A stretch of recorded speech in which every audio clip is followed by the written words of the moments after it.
ایمان سے بتائیں، آج جمعہ شریف کا دن ہے، میں ہاتھ کھڑے نہیں کرواؤں گا، اور میں یہ بھی کہہ سکتا ہوں کہ شاید کسی نے قرآن کی تلاوت کی ہو، سب لوگوں نے قرآن کی تلاوت نہیں کی۔ آپ جانتے ہیں قرآن کی منزلیں کتنی ہیں جی؟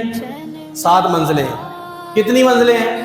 7 منزلوں کا مطلب کیا ہے کہ اگر کوئی روزانہ 1 منزل پڑھنے کا عادی بن جائے نا تو ہفتے میں قرآن ختم کرے۔ اس لیے 7 منزلیں بنائی گئی ہیں۔ سمجھ آ گئی ہے نا؟ قرآن کے پارے کتنے پارے؟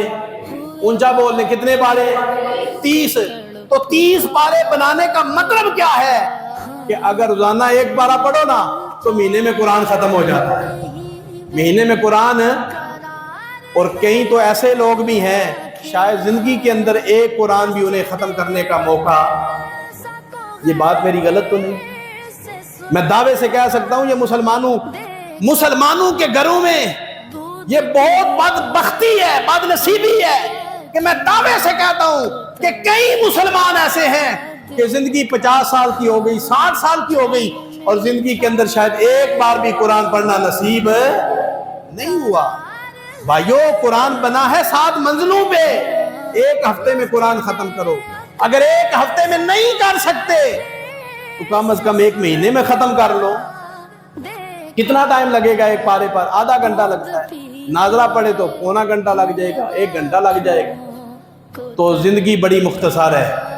اگر آپ چاہتے ہیں اللہ پاک مرنے کے بعد ہمیں اپنا عرش کا سایہ عطا کر دے تو پھر قرآن کھولو، فیس بک کھلے نہ کھلے قرآن اللہ کا کھلے، یوٹیوب کھلے نہ کھلے اللہ کا قرآن کھلے، دوستوں کے میسج پڑھے یا نہ پڑھنے پڑے رہ جائیں، کچھ پرواہ نہیں ہے، اللہ کا قرآن نہیں رہنا چاہیے، اللہ کا قرآن نہیں رہنا چاہیے۔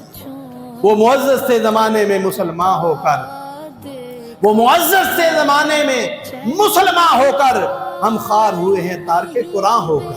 اللہ پاک نے فرمایا، قرآن کی آیت کا ترجمہ سنیں، بات ختم ہے۔ ان الذین یتلون کتاب اللہ، بے شک وہ لوگ جو قرآن پڑھتے ہیں، وہ لوگ قرآن پڑھتے ہیں، وَأَقَامُوا الصَّلَاةَ، جو نمازیں پڑھتے ہیں، وَأَقَامُوا الصَّلَاةَ وَأَنفَقُوا مِمَّا رَزَقْنَاهُمْ سِرًّا وَعَلَانِيَةً يَرْجُونَ تِجَارَةً لَن تَبُورَ۔ قرآن پڑھتے ہیں، نمازیں پڑھتے ہیں، اللہ کے راستے میں ہمارے دیے ہوئے پہ خرچ کرتے ہیں، پوشیدہ اعلانیہ۔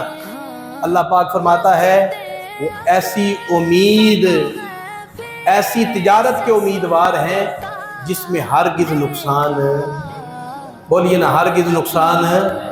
قرآن پڑھنے والے ہرگز نقصان میں، نمازیں پڑھنے والے ہرگز نقصان میں، اللہ کے راستے میں خرچ کرنے والے ہرگز نقصان میں نہیں ہے۔ اس آیت کے اندر 3 عملوں کا ذکر ہوا ہے، 1 قرآن، دوسری نماز، اور تیسرا اللہ کے راستے میں خرچ کرنا۔ میں نے پہلے حصے کو صرف بیان کیا ہے، وہ بھی امام الانبیاء کے فرمان سارے آپ کے سامنے رکھے ہیں۔ اگلے جمعے اگلے آیت کا حصہ آپ کے سامنے عرض کروں گا۔